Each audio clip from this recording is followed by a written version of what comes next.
খুঁটির মধ্যেই আল্লাহ তাআলা একটা খুঁটি রাখছে ওয়াল হজ। হজকে আল্লাহ তাআলা বান্দার উপরে ফরজ করে দিয়েছেন। সুবহানাল্লাহ। এখন প্রশ্ন জাগতে পারে, আমাদের সবার উপরে হজ আল্লাহ তাআলা ফরজ করছেন? না। সূরা আলে ইমরানের 97 নম্বর আয়াতে আল্লাহ তাআলা বলতেছেন, আমি হজ কাদের উপরে ফরজ করছি বান্দা একটু শোনো তোমরা। আল্লাহ তাআলা বলেন, ওয়ালিল্লাহি আলান নাসি হিজ্জুল বাইতি মান ইসতাতা ইলাইহি সাবিলা। সূরা আলে ইমরানের কত নম্বর আয়াত বললাম? 97 নম্বর আয়াতে আল্লাহ তাআলা বলেন, আমি কাদের উপরে হজ ফরজ করছি বান্দা তোমরা একটু শোনো। আল্লাহ তাআলা নিজে বলতেছেন, ওয়ালিল্লাহি আলান নাসি হিজ্জুল বাইতি মান ইসতাতা ইলাইহি সাবিলা। আল্লাহ তাআলা বলেন, হজ ফরজ হয়েছে ওই সমস্ত বান্দার উপরে যারা যেখানে আছে ওইখান থেকে আমার ঘরে আসা এবং আসা থেকে যাওয়া পর্যন্ত যে পরিমাণ অর্থের প্রয়োজন, এই পরিমাণ অর্থের মালিক যে, তার উপরেই আমি আল্লাহ তাআলা হজকে ফরজ করে দিয়েছি। সুবহানাল্লাহ। আর জোরে বলি সুবহানাল্লাহ। এখন আল্লাহ তাআলা যদি বলতো যে না সবার জন্য রোজা ফরজ, তাহলে এটা আমাদের উপরে জুলুম হইতো না ইনসাফ হইতো? আরে বলে না, কথা বলে না, জুলুম হইতো না ইনসাফ হইতো? জুলুম হইতো। যদি আল্লাহ বলতেন রিক্সার ড্রাইভার যে রিক্সা চালায় তার উপরে হজ ফরজ, যে দিন মজুরি করে তার উপরে হজ ফরজ, যে কুলিগিরি করে তার উপরে হজ ফরজ, আল্লাহ যদি এটা বলতেন তাহলে সর্বসাধারণের জন্য এটা মানা, এই ইবাদত করা কঠিন হইতো না সহজ হইতো? কঠিন হইতো না সহজ হইতো ভাই? কঠিন হইতো। আল্লাহ তাআলা সূরা আলে ইমরানের 97 নম্বর আয়াতে বলতেছেন যে না, আমি সবার জন্য সর্বসাধারণের জন্য আমি এমনিভাবে দায়মিভাবে হজ ফরজ করি নাই। আমি আল্লাহ তাআলা হজ ফরজ করছি তাদের উপরে যারা যেখানে আছে ওইখান থেকে আমার ঘরে আসা এবং যাওয়া পর্যন্ত যে পরিমাণ অর্থের প্রয়োজন, এই পরিমাণ অর্থের মালিক যে, আমি আল্লাহ তাআলা তার উপরে হজ ফরজ করে দিয়েছি। সুবহানাল্লাহ। তাহলে এখন যারা মালদার আছি, যারা আমরা অর্থশালী আছি, যারা আমরা জমিওয়ালা আছি, যারা আমরা বাড়িওয়ালা আছি, যারা আমরা ব্যবসায়ী আছি, যারা আমরা চাকরিজীবী আছি, আমার কাছে কার কাছে কতটুকু সম্পদ আছে আমরা জানি না? আরে আমি আপনার কাছে কতটুকু আছে আমি জানি, আমার কাছে কতটুকু আছে আপনি জানেন। যার কাছে যতটুকু আছে এটা কে জানে? নিজে জানে। এখন এই কথা আল্লাহ তাআলা সূরা আলে ইমরানে যে কথাটা বললেন, আমি এদের উপরে যে সংখ্যাটা দিলেন, আমি এই সমস্ত বান্দার উপরে হজকে ফরজ করেছি। এখন আপনাকে প্রশ্ন করেন, আপনার উপরে এই মুহূর্তে হজ ফরজ কি ফরজ না? প্রশ্ন আপনার কাছে। আমার মুখ্য বিষয় যেটা, সেটা আপনাদেরকে একটু স্মরণ করে দেওয়া, এই হজটাও কিন্তু ইসলামের একটা স্তম্ভ, একটা খুঁটি, সুতরাং এটাও আমার উপর ফরজ। এখন আমার ভিতরে প্রশ্ন জাগে, আরে আমার মা বাবা তো জীবনে হজ করে নাই, আমি কি আমার উপর কি হজ ফরজ হবে? অনেকে এরকম প্রশ্ন করে, হুজুর আমার মা বাবা তো হজ করেন নাই, আমার উপর কি হজ করা ফরজ হবে?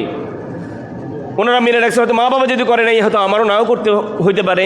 না, মা বাবা মালিক ছিলেন না, নিসাব পরিমাণের মালিক ছিলেন না, মা বাবা ধন সম্পদের মালিক ছিলেন না, মা বাবা কি হয়তো করতে পারেন নাই, আমি মালিক হয়েছি, আমার উপর ফরজ হয়ে গেছে।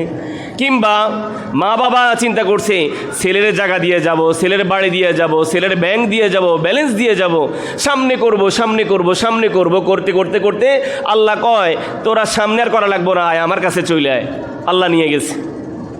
এখানে বুঝতে হবে যে সামনে করব সামনে করব সামনে করব এই চিন্তা করতে করতে যারা মারা যায়, আল্লাহ রাসূল সাল্লাল্লাহু আলাইহি ওয়াসাল্লাম তাদের ব্যাপার বলেন, মান মাতা ওয়া লাম ইয়াহুজ্জা ওয়া আলাইহিল হজ্জু ফালইয়ামুত ইনশা ইয়াহুদিয়া ওয়া ইনশা নাসরানিয়া।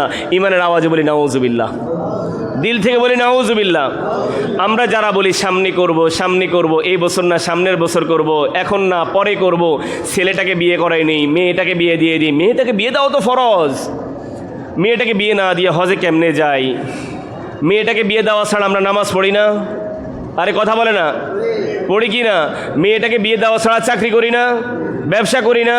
সব কাজ যদি করতে পারি তাহলে মেয়েটাকে বিয়ে দেওয়ার ব্যাপারে, হজের ব্যাপারে মেয়েটার বিয়েটা কেন আসে, ছেলেটার বিয়েটা কেন আসে? হজ করতে গেলে এতগুলো টাকা খরচ হয়ে যাবে, আমি যদি এই টাকাগুলো এখন খরচ করে ফেলি তাহলে মেয়েটাকে বিয়ে দেব কিভাবে? আমি যদি এই টাকাগুলো খরচ করে ফেলি তাহলে আমি ছেলেটাকে বাড়ি করে দিব কিভাবে? এরকম প্রশ্ন আসে কি না? আবার অনেকে চিন্তা করেন যে হজটা করে ফেললে তো আর কিছু করা যাবে না, হজটা এখন করব না, সব কাজ গোছায়া পরে বুড়া বয়সে হজে যাব।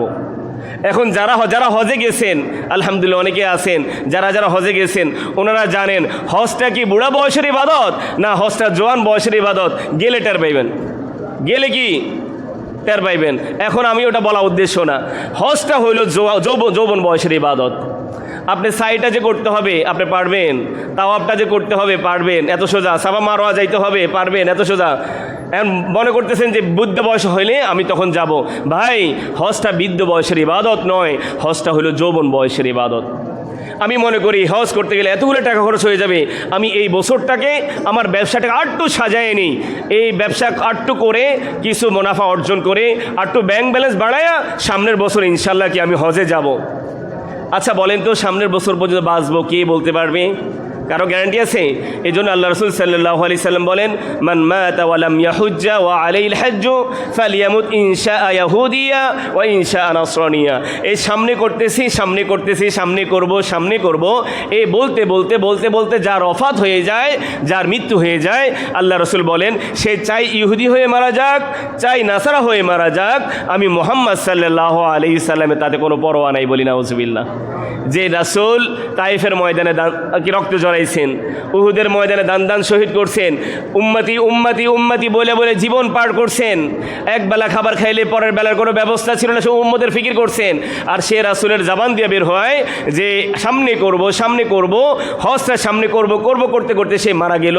সে চাই ইহুদি হয়ে মারা যাক, চাই নাসারা হয়ে মারা যাক, আমি মুহাম্মদ সাল্লাল্লাহু আলাইহি সাল্লামের তাতে কোনো পরোয়া নাই, বলি নাউজুবিল্লাহ। রাসূল আমাকে উম্মত বলে স্বীকৃতি দিবেন না, আমাকে পরিচয় দিবেন না। এজন্য আপনারা যারা ধন সম্পদের মালিক আছেন, আল্লাহ তাআলা নামাজটা যেমন ফরজ করছে হজটাও ফরজ করছেন, জাকাত ফরজ করছেন, হজটাও ফরজ করছেন। আপনার মেয়ের বিয়ের সাথে আপনি হজের কোনো সম্পর্ক নাই। মেয়ে বিয়ে দেওয়ার ছাড়া অনেক বাবারা এমন আছে না যে বিদেশে ভালো একটা ভিসা পাইলো, তখন কি মেয়ের বিয়ের জন্য বসে থাকে? আরে না, মেয়েটারে বিয়ে দিয়ে তারপর বিদেশ যাব। এখন যদি এই মুহূর্তে আমার মেয়ের বিয়ের উপযুক্ত ডোনাল্ড ট্রাম্প আমারে বলে, হুজুর আসেন আপনি আমেরিকা চলে আসেন, আপনারা আমি সব দিব, তখন কি মেয়েটার জন্য বসে থাকবো? আরে বসে থাকবো? তো এখন যারা বলে মেয়েটাকে বিয়ে দিয়ে দিলাম না, ছেলেটাকে বিয়ে দিলাম না, এখন হজে গেলে এটা না আগে ফরজ, মেয়েটাকে বিয়ে দিয়ে দেওয়া এটা ফরজ, ছেলেটাকে বিয়ে দিয়ে ফরজ, বাড়ি করা ফরজ, গাড়ি করা ফরজ, সব ফরজ, এগুলো পরে আছে। তাহলে যখন ইসলামের ব্যাপার আসে, আমলের ব্যাপার আসে, ইবাদতের ব্যাপার আসে, তখন আমাদের ভিতরে কত প্রশ্ন জাগে। এই প্রশ্নগুলো সম্পূর্ণ শয়তানের ওয়াসওয়াসা। ভবিষ্যতে কেউ এটা করব, এটা করতে পারবো, এরকম কোনো গ্যারান্টি আমাদের কারো কাছেই নাই। এজন্য এই ভয়াবহতা হলে বাস্তব হইলে আমার উপর হজ ফরজ হয়েছে, আমি হজটা করে নিতেই হবে। এটা আল্লাহ তাআলার ফরজ বিধান। কার বিধান বড় ভাই? আল্লাহ তাআলার ফরজ বিধান। নামাজ আমার উপরে যেমন ফরজ হয়েছে, রোজা যেমন ফরজ, ঈমান যেমন ফরজ, রমজান যেমন ফরজ, ঠিক তেমনিভাবেই হজটাও আমার উপরে ফরজ। এখন অনেকের মনে প্রশ্ন হয়, যখন আমাদের দেশে এই হজের সময় আসে, অনেক বিজ্ঞানিক দার্শনিকরা বলে, দেশপ্রেমিকরা বলে, এতগুলা টাকা দেশের বৈদেশিক মুদ্রা খরচ করা হয় যেটা আমাদের দেশের অর্থনীতিকে দুর্বল করে ফেলে। আরে নাউজুবিল্লাহ বলে না? এমন বুদ্ধিজীবী আছে কিনা আমাদের দেশে? তারা বলে নাউজুবিল্লাহ, তারা বলে যে হজটা নাকি একটা মেলা। নাউজুবিল্লাহ বলে না? আমরা কি মেলা করতে যাই না, আল্লাহর দরবারে সাক্ষ্য দিতে যাই? যখন কোরবানি আসে তখন এই বুদ্ধিজীবীরা আবার মাথা ছাড়া দিয়ে ওঠে। তারা বলে একদিনে এতগুলা পশু জবাই করলে যে এটা দেশের খাদ্য সংকট দেখা দেওয়ার সম্ভাবনা থাকে।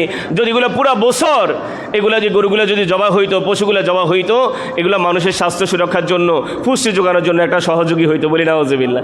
এই বুদ্ধিজীবীরা কত বুদ্ধি নিয়ে তারা পৃথিবীতে বসবাস করেন। আচ্ছা বলেন তো, পৃথিবীটা কার? এই জমিন কার? আমাকে পাঠাইছেন কে? আমি যে সম্পদের মালিক, এই সম্পদের মালিক কে? এই সম্পদগুলো দিছেন কে?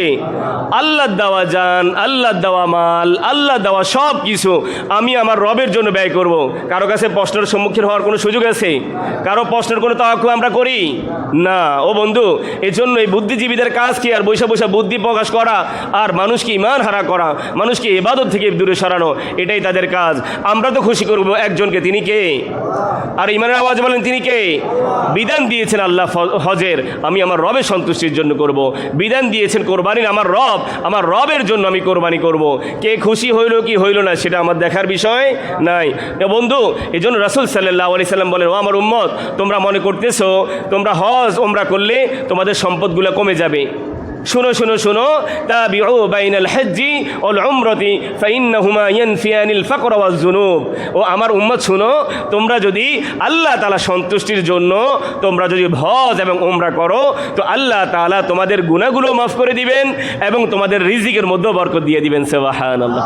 তাবিউ বাইনাল হজ্জি ওয়াল উমরাতি ফাইন্নাহুমা ইয়ানফিয়ানিল ফাকর ওয়াজ যুনুব। এখানে আল্লাহ রাসূল বলেন, হজ এবং উমরার দ্বারা আল্লাহ তাআলা তোমাদের গুনাহগুলো মাফ করে দিবেন, হজ এবং উমরার দ্বারা আল্লাহ তাআলা তোমাদের রিজিকের মধ্যে বরকত দিয়ে দিবেন। সুবহানাল্লাহ। আল্লাহ তাআলা তোমাদের অভাব দূর করে দিবেন, অনটন দূর করে দিবেন। সুবহানাল্লাহ। বাহ্যিকভাবে দেখা যায় যে আমাদের কতগুলো টাকা খরচ হয়ে যাচ্ছে। রাসূল সাল্লাল্লাহু আলাইহি সাল্লাম বলেন যে না, এর দ্বারা তোমার গুনাহ মাফ হবে, এর দ্বারা তোমার রিজিকের মধ্যেও বরকত হবে। সুবহানাল্লাহ। কেমন সওয়াব, কেমন সওয়াব। এমন এক আল্লাহর এক বান্দাকে একজন প্রশ্ন করলো, হুজুর আপনি জীবনে কতবার আল্লাহ তাআলার ঘরে গিয়েছেন? তখন আল্লাহওয়ালা উত্তর দিলেন, আপনি জীবনে কতবার শ্বশুর বাড়িতে গেছেন গুনছেন? একজনকে জিজ্ঞাসা করা হইল যে হুজুর আপনি আল্লাহ তাআলার ঘরে কতবার গিয়েছেন? উনি উত্তর দেওয়ার আগে বলতেছে, আপনার জীবনে আপনি আপনার শ্বশুর বাড়িতে কতবার গেছেন, বন্ধুর বাড়িতে খাস যারা তাদের বাড়িতে কতবার গেছেন গুনছেন? তো উনি উত্তর দিলেন যে না হুজুর গনি নাই। তাহলে ঠিক, আমি আমার রবের দরবারে যাব, কতবার যাব এটা কতবার যাওয়ার বিষয় নয়। আমার রবের কাছে আমি যত বেশি যাইতে পারবো তত বেশি আল্লাহ তাআলা আমার গুনাহ মাফ করবেন, তত বেশি আল্লাহ আমার রিজিকেও বরকত দিয়ে দিবেন। সুবহানাল্লাহ।